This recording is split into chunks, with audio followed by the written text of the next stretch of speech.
everyone, welcome back. My name's Rob, and this is a course on an introduction to statistics for the psychological sciences. And today we are beginning the 7th lecture, which is on simple linear regression. So this is a natural progression from what we learned in the last lecture on correlation. So without further ado, we'll just dive in. But as a reminder, so over here are the PowerPoint slides. And then today we're also going to be using the virtual whiteboard up here. So let's just dive right in. Before we get started on, before we dive into the actual regression topic, I did kind of want to reframe correlation in a way that may or may not conceptually be helpful to you. But so here was the example from last class that we used to compute the correlation, right? We had a total of 5 different people, their scores on an X and a Y value. And then we went along and we used this formula. And this formula, well, geez, I mean, it's kind of complicated. And it'll work every time, of course. But what does it really get at? Well, really, another way to frame what correlation is it is the average product of all pairs of z-scores. So this is another way that you can compute a correlation and get the same result. We can leverage what we've learned about z-scores and standardizing a variable. And then once we're dealing with a standardized variable, the computation of a correlation coefficient is dramatically simplified, right? So let's just look at this data again. So this is the exact same data we used before. And all we're going to do now is we need to compute the sums and the means. We already did that. And we need to compute the standard deviation for these population values. And once we have the standard deviation, we can just put every score in units of z. And so if you recall, that's as simple as taking a raw score for x minus its mean divided by standard deviation. And so once we compute all the z-scores for x and y, we compute the cross product of the z-scores for x and y, and then take the average of the cross products, and we will get the exact same value for our correlation coefficient.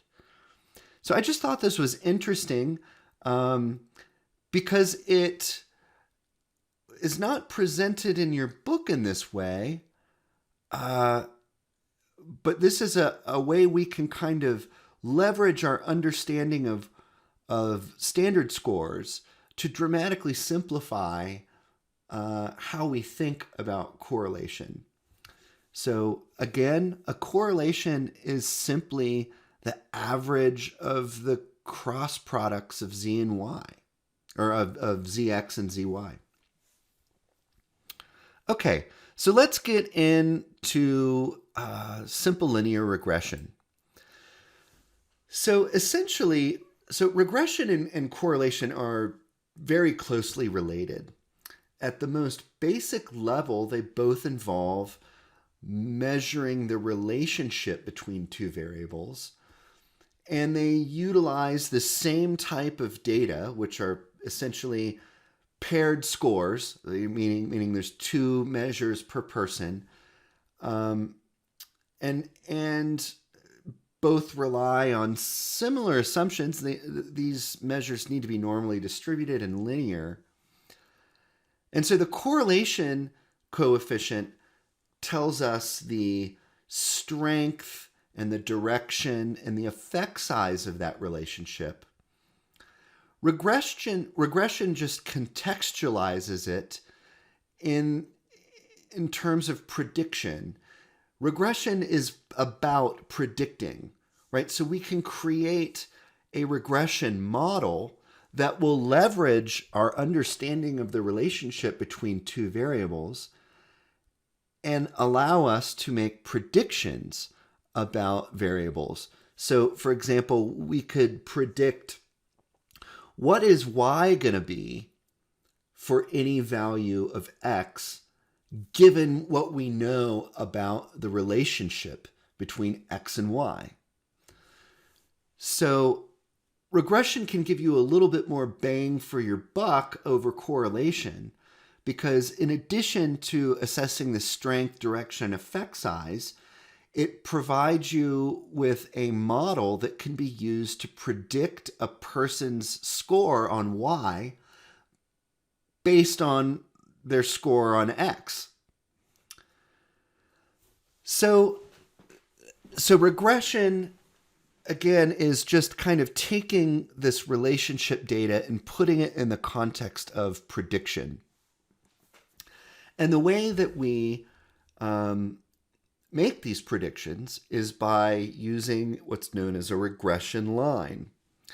So a regression line is the best fitting line for those data points. So take, for example, here we have data on a IQ score, and we have data for grade point average. And say we're interested in seeing if there's a relationship between measuring IQ and GPA. So, as good researchers, of course, we don't want to jump into an analysis first.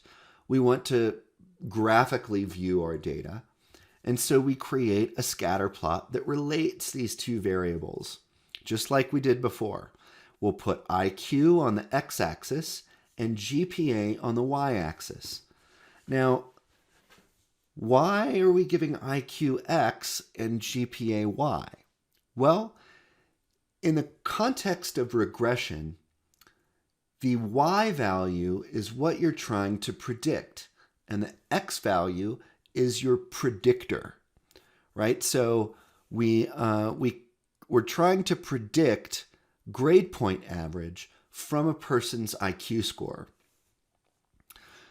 So there's 12 participants here, each measured on two variables. So there's a total of 24 data points. Now let's just plot those out. And we can see we have this scatter plot here. It clearly looks like the two variables are related to each other. We could almost draw a line. This is a linear relationship. We could draw a line to describe these data points. So let's do that, right? So we'll just impose a line on here. Now, how did we do that? How did we make this line? How did we choose that this was the appropriate line? Well, in creating, visually it seems kind of intuitive, but whenever we're creating a regression line for these data, our goal is going to be to create a line that best explains the relationship between two variables. So the most parsimonious way to do that is to plot a line that will minimize the squared deviations away from the line. So let's go in this direction. So here we see this line, but not even one point in our data actually falls on that line, right? And so if the line represents what we would predict for y based on x, the distance between each point and the line represents our error in prediction. So if we let the predicted y value and we compute the difference between the predicted y value and the actual value that we collected, then that difference represents an error for each point. So if we summed up all of the errors for each point, just based on, going back to what we did before, the best line is going to be the line that cancels those out to 0.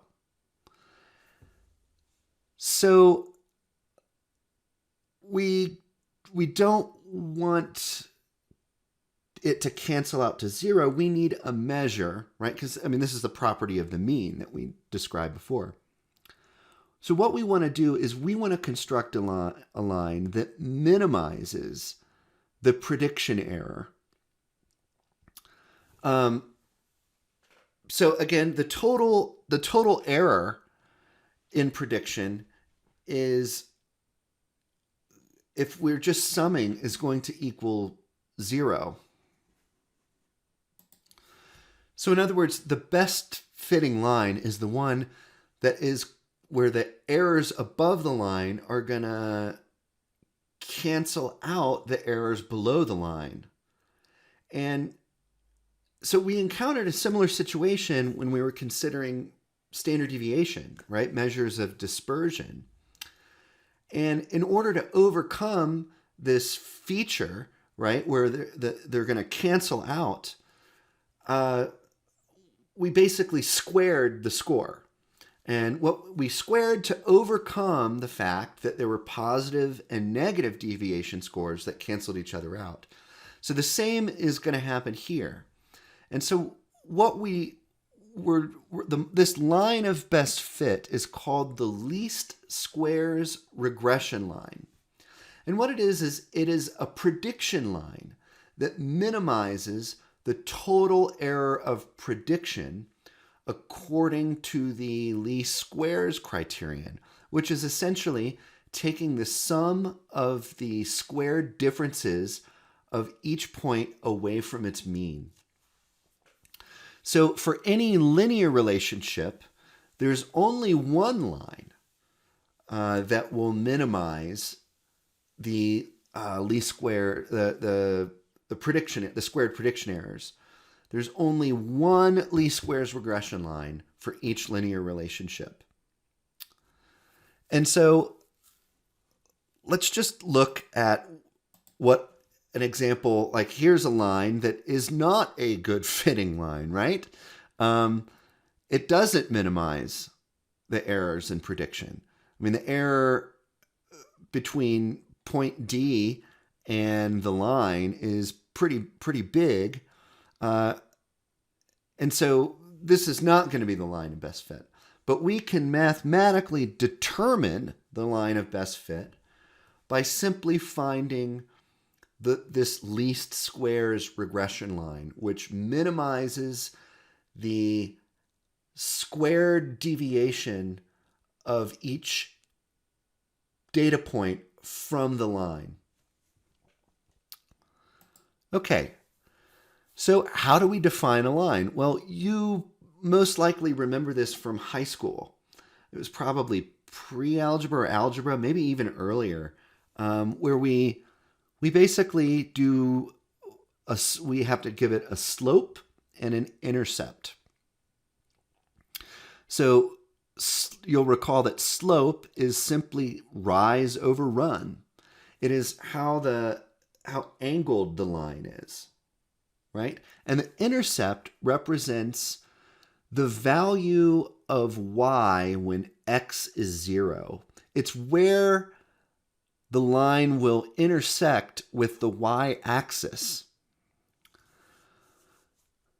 Okay, so what we have to do is we have to compute the slope and the intercept of the least squares regression line. And this is going to essentially be our prediction model.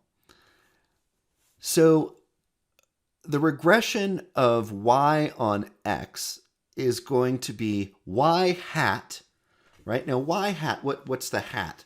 Hat typically means predicted, right? So the predicted value of y is equal to bx, which is the slope, plus a, which is the intercept. in high school, you probably, the variables were slightly different, and it was y equals mx plus b. They love to change it up, right? So in stats, at least social science statistics, we typically refer to the slope as b and the intercept as a. Now, one thing that is important to note here, and I think this will make more sense as we flesh it out, but A and B here are going to be constants in the model, right? We are going to estimate those, and they apply to the whole line. X and Y are going to be variables. So you'll be able to take any kind of X value and plug it into the equation for a line. And when we have the constants in there, we'll be able to output a predicted value for Y. Okay.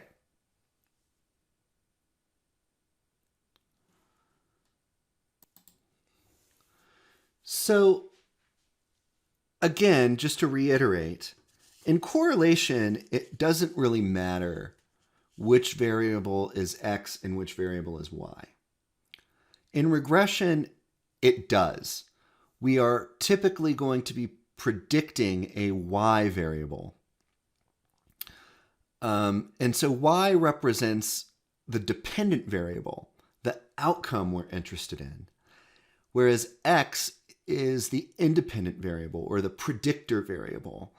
So this is an important nuance that we're kind of adding on top to our understanding of correlation, right? So now we predict Y from X. One way to say that is you say we are regressing Y on X. Okay, so let's go through just a conceptual example to try, to make this, just so you can see how regression is working. Okay, so we are going to use an example where we have a perfect linear relationship, a correlation of 1. So assume that you decide that you're going to buy land and have a house built. The cost of the parcel of land is $50,000. The price of the home is going to be $200 per square foot. You're always going to have to pay for the land. And if you put a house on it, you're going to have to pay for the house, but that house price depends on the size of the house, how many square foot it is. So we will have an equation for the total price of our new house, right? And that is going to be, it's going to consist of the cost of the land, which is going to be the intercept in this instance, and the cost of each square foot of the house, which is going to be your B1 coefficient, right? It's going to be the slope. And you're also going to have the number of square feet of the house, which is your X variable. So again, total price is going to change based on the size of the house. So total price is a variable. And the square feet is going to change based upon how big of a house you want. And so X is going to be a variable. But the cost of the land is a constant. And the cost per square foot is also a constant, right? It's fixed across the data points regardless of the size of the house. So the equation for this regression is going to be the price of the house is equal to 200 times the number of square feet plus 50,000, the cost of the land. And so we represent this as the predicted value of Y is equal to 200x plus 50,000. Okay. So for each additional square foot of house, every 1 unit increase in X, every additional square foot, there's going to be a $200 increase in the total price. So now, even if you don't build a house and X is 0, you still have to pay for the land, right? So the intercept is always going to be 50,000. So if you go and you collect X and Y data for all houses, we're going to get a perfectly straight line as depicted here. So this is great. I mean, you can see that we can easily predict the total cost of the land and house, which was our predicted Y value, by having the slope of the line and the intercept of the line. And you can see here that the value of 50,000, right, the intercept is right where the line crosses the y-axis. And so when X is 0, Y is 50,000. Okay. So in that example, the house price was exact, meaning that there was not any prediction error. All the data points fell directly on that line. Unfortunately, real life is messy, and in the social sciences especially, most of these data have random error and fluctuation. People respond to things differently. They behave differently. They feel differently. And there's not going to be a perfect one straight line that is going to explain everyone's thoughts, feelings, and behaviors, right? And so some points are going to be above the line. Some points are going to be below the line. So our prediction isn't perfect. But that amount that our prediction is off is called the residual or the prediction error. So why don't we jump in and just do an example of a simple regression? So let's go back with our original example, right, where we were attempting to predict a student's grade point average from their IQ score. So if we're interested in seeing if there's a relationship between IQ and GPA, we have our measures of every IQ score, and we have measures of a grade point average. And so let's plot this out, and we can see in this example, real life is messy, right? Where IQ is not perfectly related to GPA. There are going to be errors in our prediction because there's no single straight line that can be drawn to connect all of these points in a linear fashion. So we're going to have residuals. We're going to have prediction errors.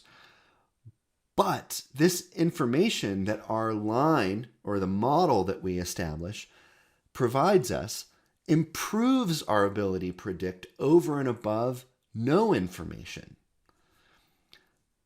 So we can dive in and look at the equations for how to compute the slope and the intercept. And then we can plug those constants, right? The slope and the intercept aren't going to vary. And we put those constants into our regression model, which is y hat equals bx plus a. And then we can use that model to make predictions about, if someone has a particular IQ score, what would their GPA most likely be? So the way we're going to do this is we are going to first find the constant for the slope. And then we're going to use the slope as a way to produce the intercept. So always do slope first and then do intercept. Once we've found both of these, we can just throw them into our regression equation. And yeah, so let's go ahead and construct a least squares regression line for these data. I'm going to back out of here and get on the whiteboard. So here you can see that I have created a table similar to what we've done in the past, what we did with correlation, right? So I have our data for IQ score. I have our data for GPA. And then I created a column for the squared values of X, a column for the squared values of Y, and a column for the cross product of X and Y. So we can take our formula on this slide here for our slope and just plug in the values for this formula. So we're going to have by is equal to 3488.7. So that's the sum of xy here, minus 1503 times 27.3, right? And so this is going to be the sum of x, 1503, and the sum of y, divided by the total number of cases here, which is 12, divided by, and now we're going to do the sum of all squared values of x, which is going to be here. And we get 189187 minus 1503 squared. And so again, that's just the sum of x. So this squared divided by 12. And if we calculate all this out, we're going to get b of y is equal to 69.375 divided by 936.25, which is equal to 0.0741. So this represents 0.0741 represents the slope of our least squares regression line. And now what we need to do is we need to compute the intercept, right? So our intercept is equal to, we just plug in the mean of y, right? So you're going to need to come up here and compute the mean of y, which is 27.3 divided by 12.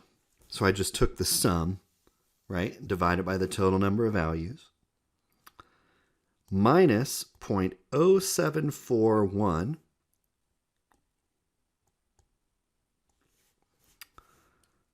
times 1503 divided by 12, which is simply the mean of x, right? So we got 1503 divided by 12. And so our intercept is going to be equal to 2.275 minus 0.0741 times 125.25. And so our slope is equal to minus 7.006.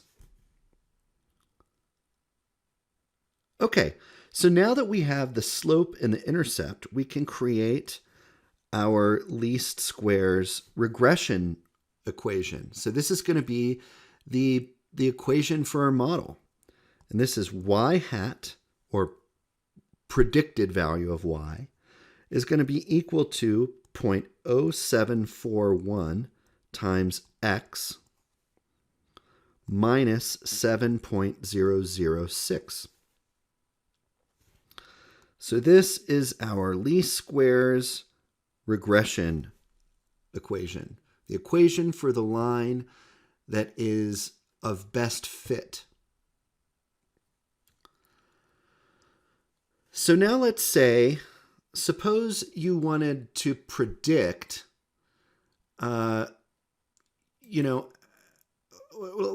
just interpret it before we go into prediction, right? So what this line is saying is that for a 1 unit increase in IQ, GPA is going to go up 0.0741 points.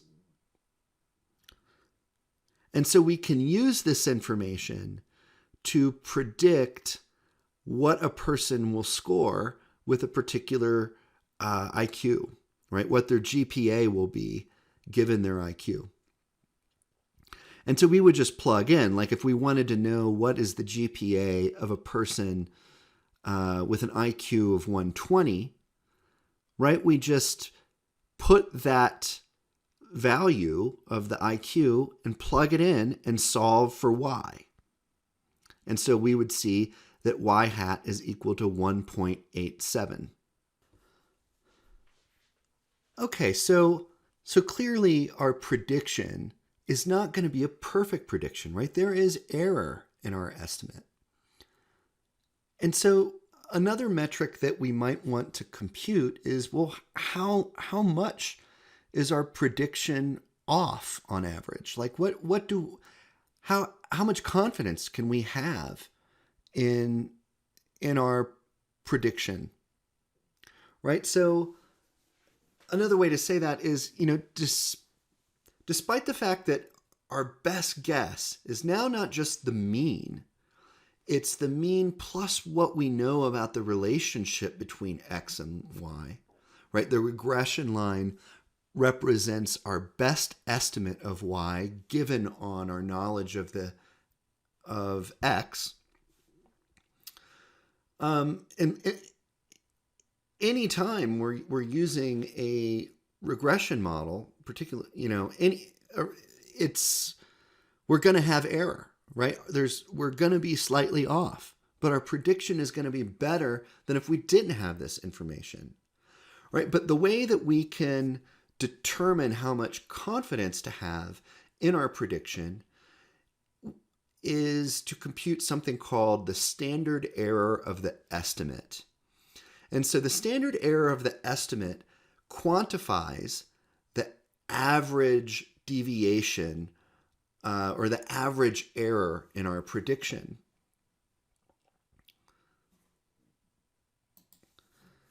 And so how do we compute that? Well, here is the formula for the standard error of the estimate. So I'm going to go ahead and go to a new page here. So the standard error of the estimate, we're just going to plug in the values from our table like before to compute this. So S of y x, right, which you can say that as the standard error of y regressed on x, is going to be equal to the square root of SSY, sum of squares for y, minus the sum of the cross product minus the sum of x times the sum of y divided by n squared divided by the sum of squares for x. and then we divide all of that by n minus 2.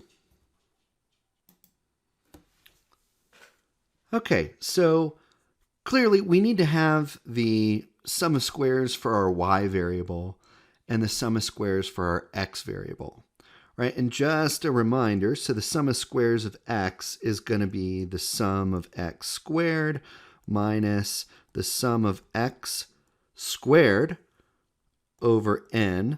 And it's going to be the same thing for y, except you replace y with x. And so for the sum of square root of x, we get 189.187 minus 1503 divided by 12, which is equal to 936.25. So that's sum of squares x. Sum of squared y is going to be equal to 69.13 minus 27.3 squared over 12 is going to be equal to 69.13 minus 745.29 divided by 12. So we get sum of squares y is equal to 69.13 minus 62.1075, which is equal to approximately 7.0225. So that should be nothing new, how to compute sum of squares for a particular data series. Now we just need to plug these data into our equation up here. So we're going to get the standard error of the regression of y on x is equal to 7.0225 minus 69.375 squared divided by 936.25, and all of that divided by 12 minus 2. So this is going to be equal to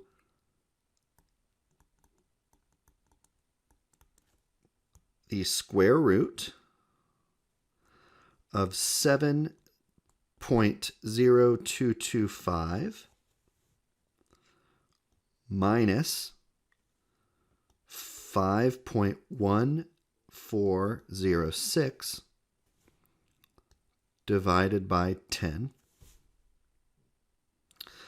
And so this is going to be equal to the square root of 0.1882, which is equal to 0.4338.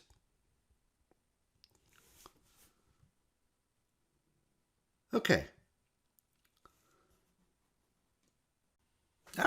I'm back. So what is this telling us?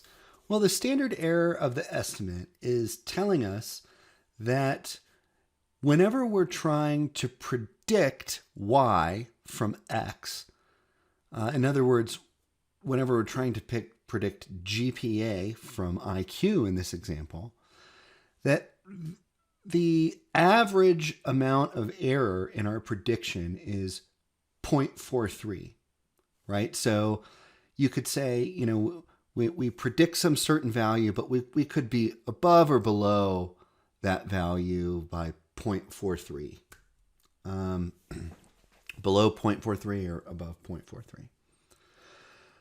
So now this assumes that the variability of y remains constant as we go from one value of x to the next. In other words, that the distribution of our error around our line is equal. So, or normally distributed, I shouldn't say equal, that there's a normal distribution of error that is of the same level of dispersion for each value of x. So this is called the assumption of homoscedasticity. That's a big word. And we'll go into that in just a second. But let's talk about what the other assumptions are for a regression. Well, all of the assumptions involved in correlation are going to apply here. So in other words, we need to have two quantitative variables that are at least interval or ratio level. And those variables both need to be normally distributed. And we need to ensure that the relationship between them is indeed linear rather than curvilinear or some other shape. And when we know that, then we would next assess the assumption of homoscedasticity, which basically says that the variance around the regression line is the same for all values of x, meaning we want normally distributed prediction errors. So this is kind of graphically what we're looking at here. We want to make sure that our errors aren't wildly off at high values of y, but very low at low values of y, or vice versa.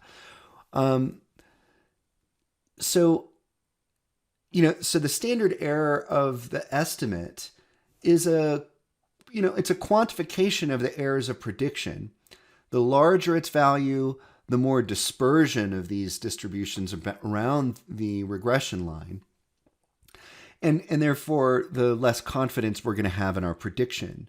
Conversely, the smaller our prediction errors are around that line, the more likely our prediction is going to be accurate.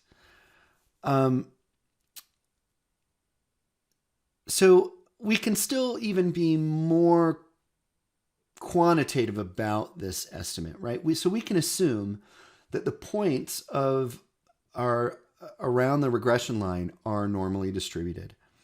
If the assumption is valid and we were to draw two parallel lines around the prediction line at one standard deviation above and one standard deviation below this least squares regression line, we would find, based on the properties of the normal distribution, that approximately 68% of scores should fall between those lines, right? So,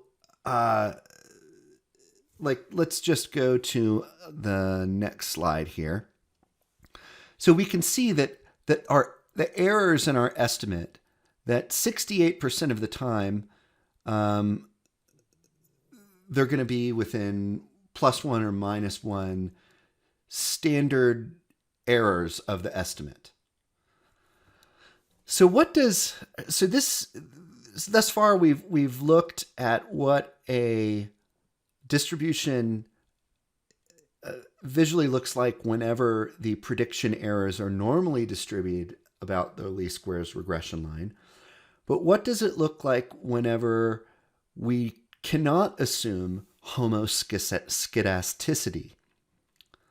Well, that would mean, so over here on the left-hand side, this is what we're talking about with homoscedasticity, is that the errors in our prediction are normally distributed around the regression line. However, on the right, we can see that that's not the case. For values towards the middle of that line, we've got a wider distribution of prediction error than we do at high values or low values. Now, again, so homoscedasticity means that the assumption is an assumption that the variance around the regression line is the same for all values of the predictor variable x.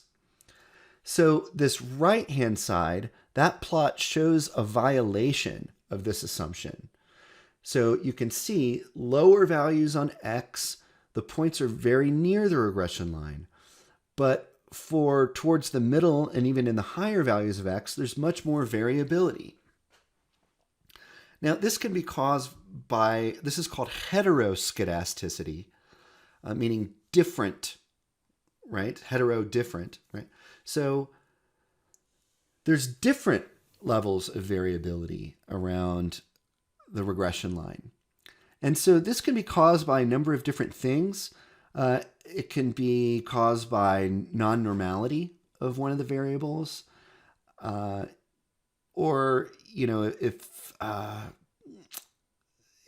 if there's an indirect relationship between the variables, or if a variable wasn't normal and some kind of calculation was computed on it to transform it into be a normal variable, that can cause heteroscedasticity.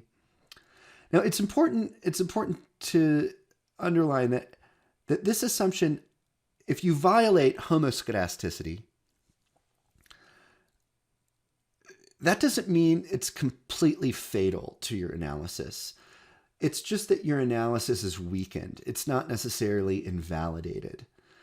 But there are ways, and we need to, whenever we conduct a regression, we always need to test for this additional assumption, and hopefully we find that our errors are homoscedastic. So we will, in the next video, we are going to do a simple regression in SPSS, and we will test the assumptions of normality, linearity, of relationship between the two variables, and homoscedasticity. And yeah, I look forward to seeing you then. I hope this was helpful, and a lot of big words, and have a good day.